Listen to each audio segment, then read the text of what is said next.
Nafasi nyingine tena. Leo ni siku ya mwisho, tunakwenda agana.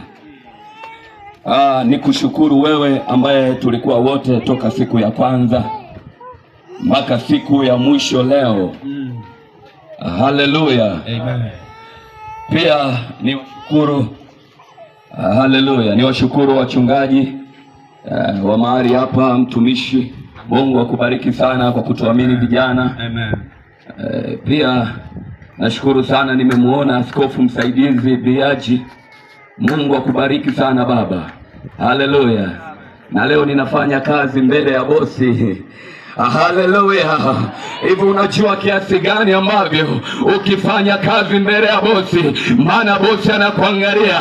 Ukifanya vibaya kidogo, bosi anakuangalia. Kwa hiyo unafanya kazi huku unafanya sawa sawa. Haleluya. Halo. Halo. Hello. Halo.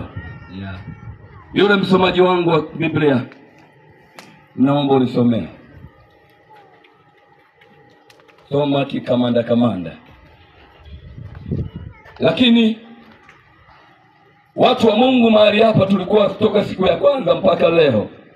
Wapo watu ambao wametendewa miujiza.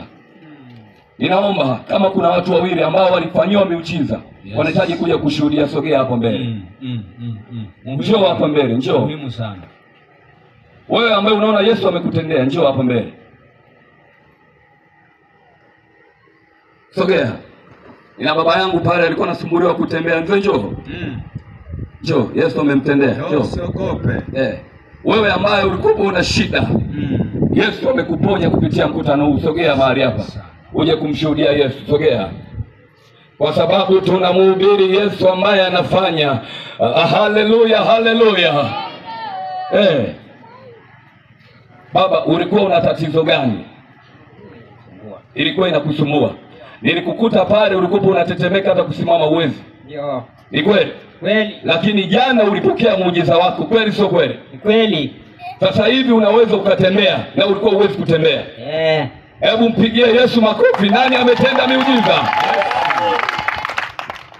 Halo. Mungu akubariki na akuponye na akufungue zaidi. Amen. Alikuwa hawezi kutembea, lakini mwanaume tunaomhubiri mahali hapa, nisikilize nikwambie, amempa miguu tena, anatembea tena, anatembea tena. Haleluya. Yes. Mama, Yesu amekutendea nini? Ameniponya. Amekuponya nini?